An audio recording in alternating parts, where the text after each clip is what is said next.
미국의 금융시장에 영향을 받는 이 영향권 안에 있는 나라들은 미국 연준의 금리 인상에 다 영향을 받을 수밖에 없고, 문제는 이제 약간의 시차가 있기 때문에 금리를 최고치까지 올린 다음에 집값이 이제 영향을 받는 게 안타깝게도 짧게는 1년, 네. 길게는 한 3년까지도 가기 때문에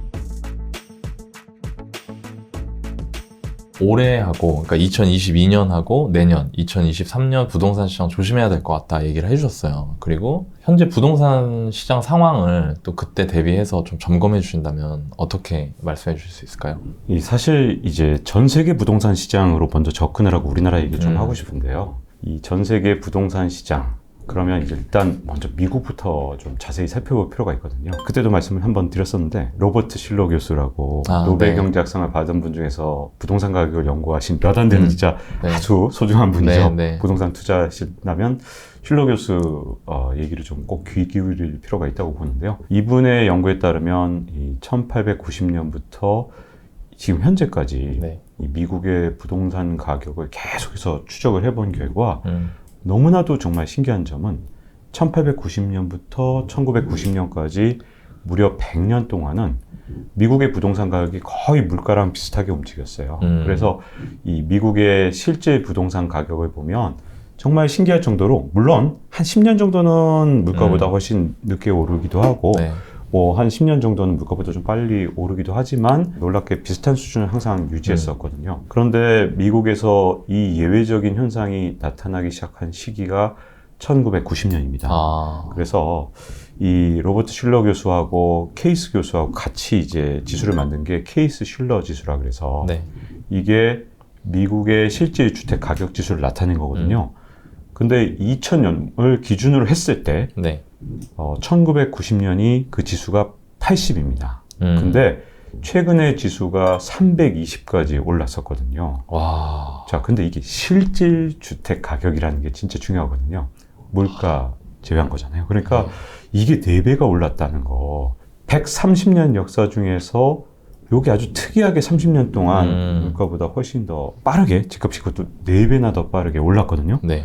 근데 이 기적이 왜 일어나느냐, 이걸 정확하게 이해를 하고 있어야 되는데요. 그 이유는 전 세계 물가가 굉장히 그 이전에 비해서 안정돼 있었기 때문입니다. 이게 상대적으로 보는 거니까 물가 대비 얼마만큼을 올랐나를 봤는데 그게 이전보다 최근 30년은 4배나 올랐고 네. 그 이유는 집값이 오른 것도 있는데 물가가 너무 안정돼 있어서. 네. 물가가 안정돼 있으면 도대체 집은 왜 오르느냐?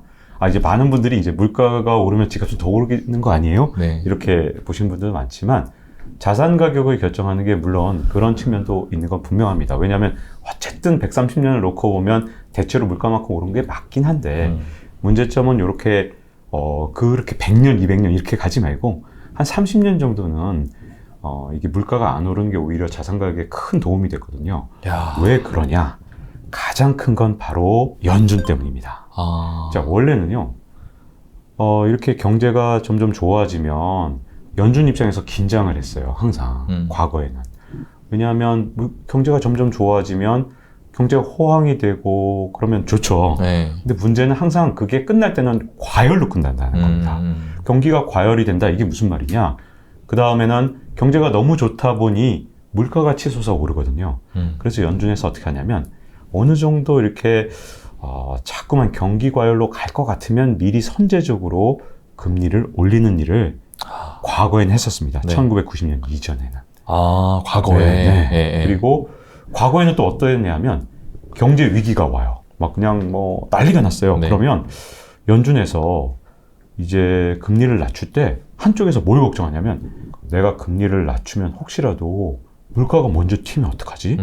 경제는 뭐 활성화시키지 못하고 물가가 먼저 뛰어오르면 스태그플레이션 오면 어떡하지? 최악인데 그거. 네, 그렇죠. 네. 이걸 항상 걱정을 했기 때문에 경제 위기, 경기 침체가 왔을 때 돈을 무조건 풀 수가 없었어요. 네. 항상 신중하게 그래 약간 좀 풀어보자. 물가 튀지 않고 어떻게 경기가 살아나나? 이런 식으로 돈을 풀었지. 그냥 정말 2008년이나 2020년처럼 그냥 뭐 제로 금리 만들고, 야 이거 부족해? 그럼 3조 달러부터 풀어봐. 이런 식으로 한 건 최근에 30년 동안의 일이라는 겁니다. 자, 이게 최근에 30년 동안 가능했던 이유가 뭐냐면, 최근 30년 동안 물가가 오르지 않았기 때문이에요. 아, 경기가 네. 과열돼도 물가가 오르지 않고 경기가 침체됐을 때 연준에서 돈을 뭐 진짜 천문학적으로 2008년에 3조 달러, 이번에 5조 달러를 이렇게 풀어도 물가가 안 오른다는 그런 확신이 있었기 때문에 연준에서 그렇게 특히 2020년에 착각을 한 거죠. 이건 네. 확신이 잘못됐죠. 그래서 그렇게 돈을 과감하게 풀으니까 자산 가격이 이렇게 반등을 하기 시작하는데 주가는 이제 폭락했다가 이제 오를 때 더 많이 올랐고 네. 부동산은 떨어질 때 이렇게 주가만큼 막 민감하게 떨어지지 않잖아요. 네, 그렇죠. 별로 떨어지지 않았는데 갑자기 돈을 와장창 풀어 놓으니까 그때마다 집값이 더 이전보다 훨씬 더 크게 오른 겁니다. 네. 그러다 보니 지금 이제 물가보다 4배나 더 빨리 올랐던 현상이 이제는 100년, 200년 단위로 놓고 보면 결국은 균형을 찾아가야 되는 수밖에 없고요. 네. 제가 그래서 이제 2022년에 23년에 집값이 약간 이제 우려가 된다고 올해 1월 달에 말씀을 드렸던 가장 큰 이유는 연준이 이제 금리를 정상화할 수밖에 없는데 예전에 금리를 올릴 때랑 다른 점이 뭐냐? 옛날에는 이제 뭐 경제가 좋을 때 이 과열을 막기 위해서 금리를 올렸던 거예요. 네. 근데 이번에는 순수하게 인플레이션을 막기 위해서 금리를 올렸기 때문에 경제는 좋아지지 않은 상태에서 금리만 오르게 되면 이게 자산 가격에 영향을 미칠 수밖에 없고 그게 2022년과 23년에 연준이 금리를 끌어올리는 동안 집값이 영향을 받을 수밖에 없다. 이렇게 말씀드렸던 거고, 자, 이제 지금까지 미국 집값이라면 이제 전 세계가 이제 글로벌 금융 시장이 이제 하나로 움직이면서 네.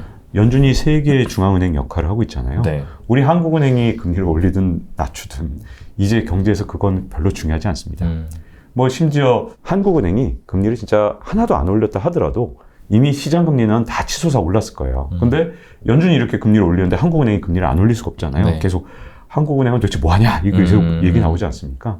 그러니까 한국은행이 물론 이제 따라서 올리면서 집값이 이제 조정기에 들어간 것도 있지만 그렇지 않았다 하더라도 이제는 미국의 금융시장에 영향을 받는 이 영향권 안에 있는 나라들은 미국 연준의 금리 인상에 다 영향을 받을 수밖에 없고 이게 문제는 이제 약간의 시차가 있기 때문에 금리를 최고치까지 올린 다음에 집값이 이제 영향을 받는 게 안타깝게도 짧게는 1년, 네. 길게는 한 3년까지도 가기 때문에 연준이 금리 인상을 멈춘 다음에도 집값은 조금 더 영향을 받을 수 있습니다. 아, 그럼 뭐 지금 아직 금리 인상이 멈춘 것도 아니기 때문에 시간적으로는 조금 더 오랜 기간 안 좋을 수 있다라고 보는 게 맞겠네요. 네, 현재로서는 네.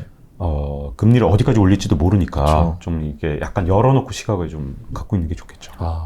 그러면 제가 지금까지 말씀하시는 거 쭉 듣다 보니까 물가 대비 많이 올랐고 뭐 이전 100년을 생각을 해보면 물가하고 비슷하게 가는 방향으로 평균을 수렴할 거기 때문에 물가 대비 많이 오른 상태에서 당분간은 장기적 우상향이 맞지 않을 수도 있다라고 보는 게 맞을까요? 이게 이제 네. 앞으로 이제 긴 시계열로 봐서 진짜 네. 100년, 200년을 보면 저는 분명히 물가하고 비슷하게 오를 것이다. 이건 우리나라 부동산 가격도 앞으로 어떤 영향을 받을지를 좀 제가 보기에는 힌트를 얻을 수 있을 것 같아요. 네.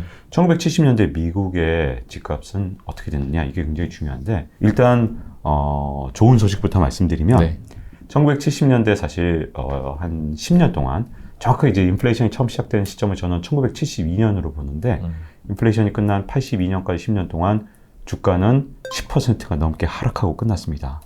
이게 왜 심각한 거냐면 그 당시에 물가 상승률이 높을 때는 15%까지 올랐었어요. 그러니까 물가가 그렇게 엄청나게 오르는데 1년에요? 네. 와, 1년에. 대박이다. 네, 그때 뭐 네. 80년, 81년 때 그때는 정말 지금보다 엄청나게 더한 거 아니에요? 네. 와, 장난 아니네. 네, 그런 네. 이제 물가 상승이 있었음에도 불구하고 실물이잖아요, 주가는. 그렇죠. 근데도 하락하고 끝났으니 얼마나 주식시장이 진짜 험난했는지를 보여주죠. 그리고 이게 정말 사람 애간장을 타게 만든 게 뭐냐면 그 당시에 이제 1970년대 물가가 그냥 계속 쭉 높거나 아니면 뭐 어느 정도 평균으로 계속 갔던 게 아니라 산이 3개가 있어요. 72년부터 산, 작은 언덕부터 시작해서 그 다음에 좀 큰 산이 있어요. 그러다 마지막 산은 정말 에베레스트 산처럼 네, 어마어마한 산이 왔거든요.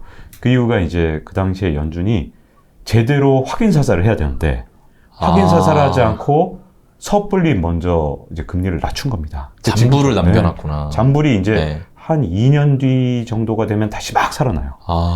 자, 이렇게 반복적으로 인플레이션이 왔을 때 주가 같은 경우는 진짜 너무너무 힘들게 좀 인플레이션이 끝난 것 같으면 막 오릅니다. 그러다가 인플레이션 그 잔불이 살아나네 하는 순간 주가가 폭락하기 시작해서 예를 들어서 1974년, 75년 같은 경우 두 번째 인플레이션 산이 생겼을 때 네. S&P 500 지수가 한 40% 떨어졌었거든요. 와. 자, 이렇게 주가만 보면 이제 앞으로 물가가 완전히 진짜 끝나서 잔불까지 제거가 된 게 확인되지 않는다 그러면 앞으로 이제 한 2, 3년 단위로 긴 주기로도 물가가 다시 오르네 하면 주가 영향을 받을 수 있고요. 요게 이제 한 두세 달 단위로도 그런 현상이 나타날 수 있기 때문에 네. 앞으로 제가 보기에는 이 물가에 대해서는 꺼진 불도 다시 보자. 이게 굉장히 중요하거든요. 아마도 물가는 피크를 치고 언젠가는 떨어지겠죠. 근데 네. 그게 1970년대 교훈으로 볼 때 계속해서 되살아나려는 그런 위험성이 있다는 건데, 자, 이제 주식보다 집은 조금 낫습니다. 그게. 그래서 그 정도로 막 변동성이 크진 않거든요. 네. 그리고 명목 가격은 부동산의 경우는 그래도 올랐습니다. 그래서 신기하다. 네, 그 당시에는 어쨌든 주식하고 부동산을 비교했을 때 상대적으로 부동산이 조금 더 유리한 자산이었던 건 맞는데요. 근데 문제점은 그때와 지금이 다른 점은 1972년과 2022년에 정말 다른 점이 하나 있다면 네. 그 당시에는 부동산 가격이 그렇게 높은 상태가 아닌 상태에서 시작을 했고 이번에는 물가보다 4배나 뛰어오른 상태에서 인플레이션이 시작됐기 때문에 주의를 할 필요가 있고요. 네. 자, 그러면 우리가 아는 상식은 아니 이렇게 인플레이션이 오면 건축 자재도 오르고 그러면 당연히 집값이 오르는 게 아니냐. 그러게요. 근데 왜 네. 1970년대에 그렇게 집값도 그렇게까지 시원치 않았다는 얘기냐. 실물인데 왜 그랬냐. 가장 큰 건 인플레이션이 왔을 때 손을 놓고 있다. 그럼 당연히 집값도 실물이니까 같이 오르겠죠. 네. 근데 이번에 2022년에 보세요. 그렇게 인플레이션이 와서 미국에서 지금 제일 인플레이션 잔불이 지금 꺼지지 않는 가장 큰 이유가 바로 렌트비입니다. 우리처럼 전세제도가 아니니까 임대료가 엄청나게 올랐고 또 우리나라하고 달리 부동산 가격이 이렇게 물가 상승률 여기에 포함되는 비중이 굉장히 높아요. 우리나라는 거의 집값이 물가에 들어가 있지 않아서 들어가지 않죠. 네. 통계. 네. 거의 통계에서 상당 부분 빠져 있잖아요. 네, 네. 근데 이제 미국은 이 렌트비가 전체 물가에서 차지하는 비중이 한 3분의 1 정도 되니까 이게 렌트비가 오르면 임대료가 오르면 물가 상승률을 잡을 수 없는 걸로 자꾸만 지표가 나오거든요. 그러니까 이게 참을 수가 없는 거죠. 연준에서 어떻게든 물가를 잡아야 되고 자 물가를 잡을 때 좀 단순하게 물론 이렇게 단순하게 설명하면 경제학부 교수님들이 저한테 물론 비판을 하시겠지만 그래도 요거는 간단하게 설명해 주셔야 이해가 쉬우니까 그렇죠. 그렇게 좀 양해를 드렸으면 하고요. 물가를 진짜로 잡고 싶으면 연준이 어떻게 되냐면 물가 상승률보다 기준금리를 높이면 바로 잡을 수 있습니다. 그러니까 폴 볼커 이전에 아서번즈라는 전 연준 의장이 계속 뭘 실수했냐면 제가 물가는 3번의 산이 있었다 그랬잖아요. 네. 이 산을 만드신 분이에요. 물가를 진작에 잡았어야지 왜 이걸 산을 만들어서 1970년대를 10년 동안 고통의 세월로 보내게 만들었냐 하면 그분이 1970년대 연준 의장이셨군요. 네, 맞습니다. 네네네. 그게 왜 그런 실수를 했냐. 이분도 사실은 그런 걸 다뤄본 적이 없으니까. 그쵸. 네.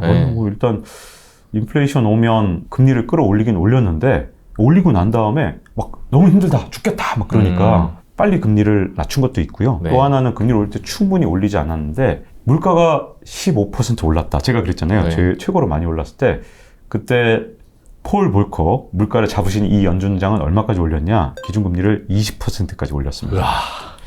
끔찍하죠. 근데 왜 그랬느냐?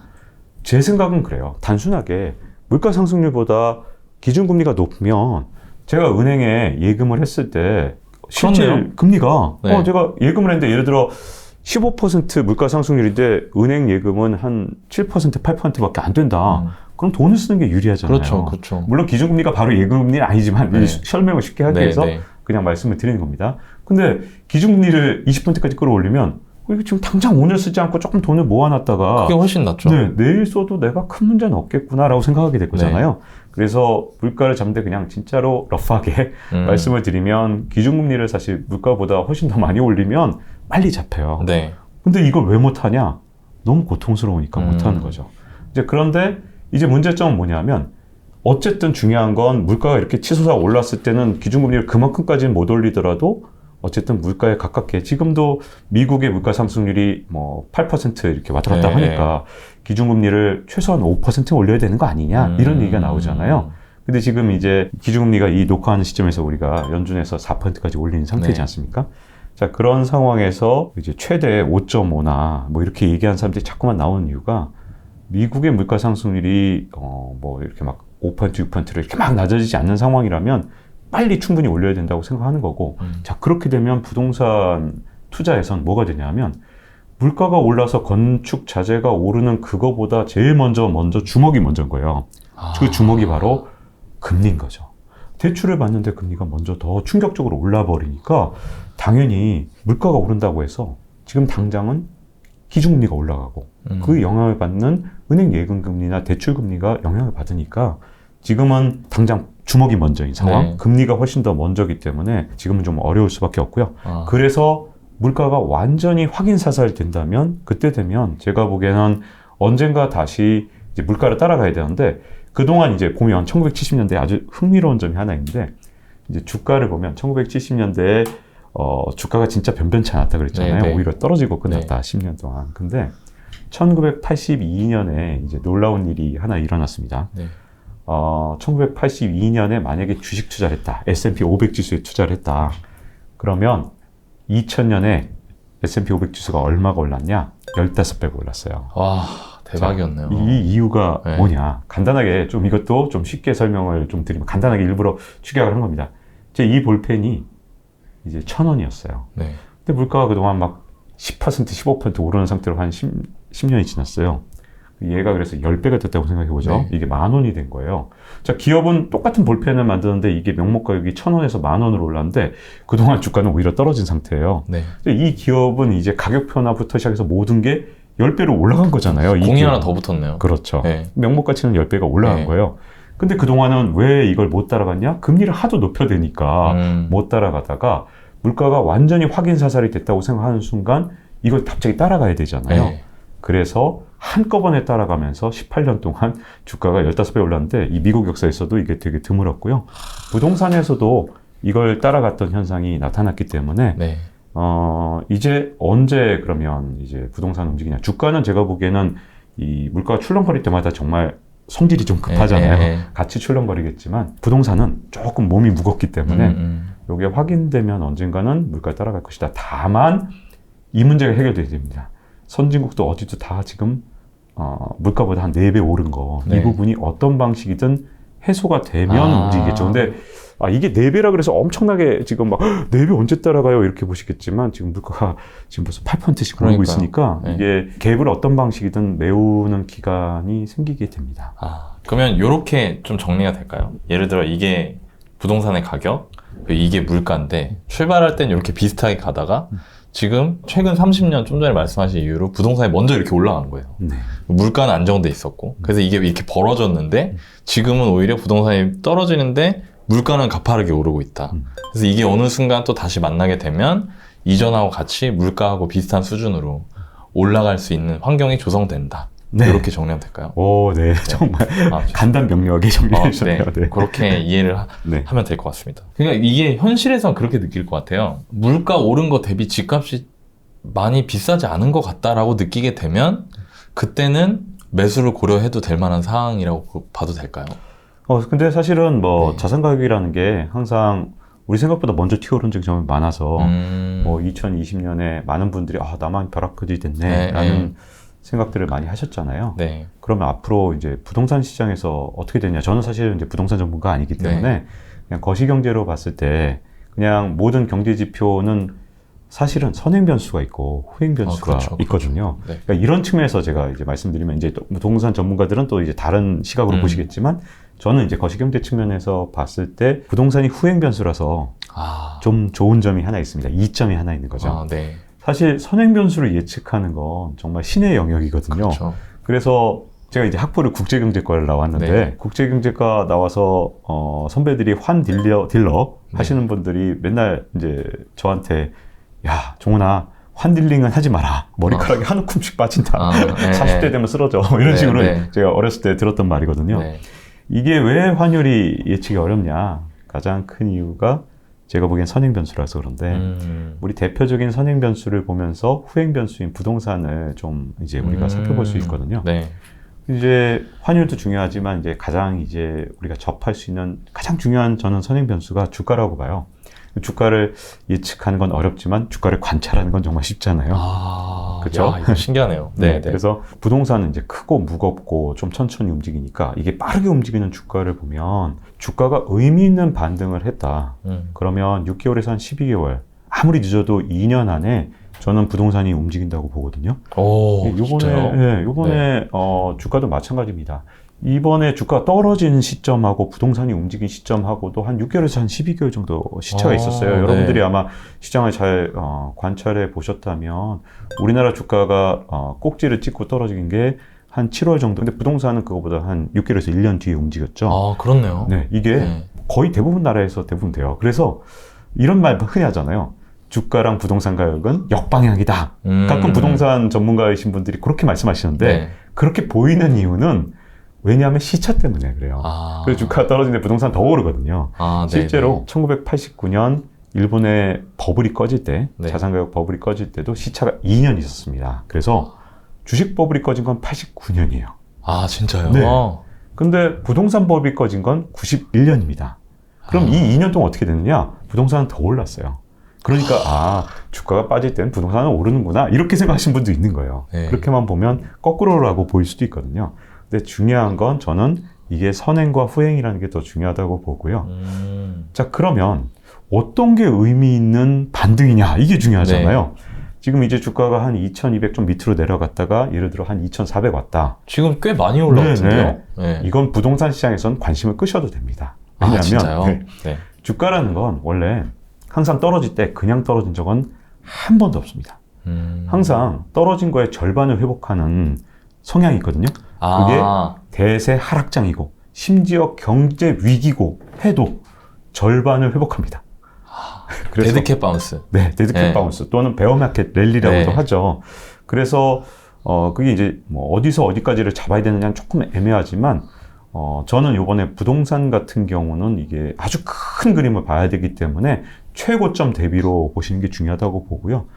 그 최고점 대비로 예를 들어 3,300으로 보시고 저점을 한 2,100 정도로 대충 우리는 부동산에선 이제 대충만 봐도 되니까 그러면 우리는 데드캣 바운스를 넘어서는 지표는 적어도 2,700이 넘는 모습을 봐야 요거는 이제 부동산이 영향을 받을 만큼 주식시장이 정말로 뭔가 의미 있는 반등을 했구나. 네, 이렇게 저는 보고요. 2,700이 됐다. 요거에서 바로 이제 부동산 사도 된다. 이런 건 아니고 2,700 이상에서 이게 베어마켓 랠리가 아닌 걸 확인한 다음에 그런 다음에 신호를 봐도 된다고 보는 게 원래 이 시차가 있거든요. 오를 때도 6개월에서 한 12개월 최소. 어떤 때는 2년 이상도 시차가 있어요. 그래서 너무 급하게 볼 거 없이 저는 증시를 보면 볼 수 있지 않을까 싶고요. 또 하나는 이제 환율로 보는 방법도 있습니다. 그래서 우리가 이 집값이 만들어진 환율은 우리가 모두가 다 알고 있죠. 1,100원 초반이었다는 걸. 그래서 지금 환율이 이제 1,300원대로 내려오긴 했지만 이 정도로는 좀 부족하다고 보고 환율이 정말로 의미 있는 하락을 해서 1,200원 이렇게 안팎으로 내려왔다. 그러면 그 뒤에는 부동산 시장을 좀 살펴봐도 되지 않을까 그렇게 보여지는데 이제 진짜 직접적인 이제 경기 회복의 신호들이 또 있습니다. 동행 지표라는 게 있고 선행 지표, 동행 지표, 후행 지표 이런 것들인데 예를 들어 경제 성장률도 볼 수도 있고 다 볼 수 있지만 저는 그냥 우리가 흔하게 접할 수 있는 코스피 그리고 환율이면 된다고 보고요. 여러분들이 절대로 보지 말아야 될 지표는 고용 지표입니다. 고용 지표는 완전한 후행 지표입니다. 그래서 지금 우리 고용 별로 나쁘지 않아요. 그 이유가 앞으로 경제가 좋을 걸 보여주는 게 아닙니다. 지금 고용이 굉장히 좋다는 건 지난해 경제가 좋았다는 걸 보여주는 거죠. 그래서 고용 지표 같은 건 보지 마셔야 되고 이게 선행인지 후행인지 잘 보시고 고용은 보통 일반적으로 집값하고 비슷하게 움직이거나 오히려 고용이 더 늦게 움직이는 경우도 많아요. 그러니까 이런 지표의 선행성과 후행성만 보면 부동산은 그래도 조금 이제 먼저 보여주는 시그널들이 있다. 저는 이렇게 좀 보고 있죠. 이거 되게 신기하네요. 이게 주식시장이 부동산 시장보다 빠를 것 같다는 생각은 들었어요. 느낌이죠. 그러니까 왜냐면 이게 사고 팔기가 편하니까 사람들 심리가 안 좋아지면 이제 빨리빨리 팔 수 있고 또 심리가 이렇게 오기 시작하면 빨리빨리 살 수 있으니까 근데 과거에 6개월, 12개월 뭐 길게는 2년 안에도 먼저 앞에서 움직이는 게 있었고 그리고 그렇게 했을 때 헷갈리는 게 이제 뭐 지금처럼 2100까지 내려갔다 2400 올라가면 왔나 하고 섣부르게 판단하면 안 된다는 의미신 거잖아요. 네. 그죠? 그리고 그거를 볼 때는 적어도 이전에 빠진 거의 절반 이상이 회복이 되고 확실히 이제 이게 다져졌다라는 판단이 들 때 그때 부동산을 봐도 좋다. 네. 네. 중간까지 오른 건 확인을 해봐야겠네요. 네. 네. 이것만으로 지금 섣부르게 판단하기에는 정말 쉽지 않은 게 주식시장이라서요. 그걸 미리 알 수 있다. 나는 확신한다. 어디로 갈 거다. 네. 이 시점에서 말하는 건 굉장히 어렵고 제가 혹시 그렇죠. 1월 달에 말씀드렸을 때 네. 기억나십니까? 앞으로 주식시장에 대한 예측은 하지 않습니다. 라고 네, 말씀을 드렸어요. 맞아요. 왜냐하면 제가 오히려 그럼 과거에 한 적이 없느냐? 과거에는 한 적이 있어요. 왜냐하면 제가 이제 주식시장 같은 경우는 강세장 1년차, 2년차, 3년차라고 하면서 제가 3년차 신드롬을 말씀드렸었고 네. 그때 1월 달에 말씀드릴 때 항상 강세장 1년차는 아주 급격한 주가 상승이 오고 2년차는 그거의 한 절반이나 절반 이하의 상승이 오고 3년차는 정말 우리가 상상할 수 없는 변동성을 겪게 될 거라고 말씀을 1월 달에 드렸었고 3년차가 2022년이기 때문에 저는 이제 앞으로 주식에 대해서는 사실상 예측이 의미가 없고 이제는 대응하는 영역이라고 말씀을 드렸었고 지금 제가 이제 좀 약간 걱정되는 건 일부 아주 극히 일부지만 요만큼 이제 또 반등을 하니까 이제 다시 또 얘기가 나오는 거예요. 2,700 간다. 이제 난 3,000 확실하다. 저는 이 시점에서는 예측은 무의미하다고 봅니다. 왜냐하면 올라갈 수도 있고요. 그리고 지금은 이제 사람들이 이제 시장에서 굉장히 불안감이 굉장히 가득한 때거든요. 이럴 때는 돌 하나만 잘못 던져줘도 주가가 출렁거립니다. 그래서 그렇죠. 네, 그래서 반등을 했을 때도 뭐가 문제냐면 오히려 주가가 낮으면 싸다는 이유만으로 주식을 사는 사람들이 있기 때문에 이 자율 반등이라는 걸 하게 돼요. 지금 이제 주가가 반등한 이유를 이제 잠깐 주가에 대해서 말씀을 드리면 지금 이제 주가가 반등한 이유는 아주 대표적인 자율 반등이거든요. 뭐냐면 글로벌 투자자들 입장에서 봤을 때 우리나라 코스피는 지금 어떤 상황이냐? 자, 미국의 S&P 500 지수는 지금 최고점 대비 한 23% 떨어졌어요.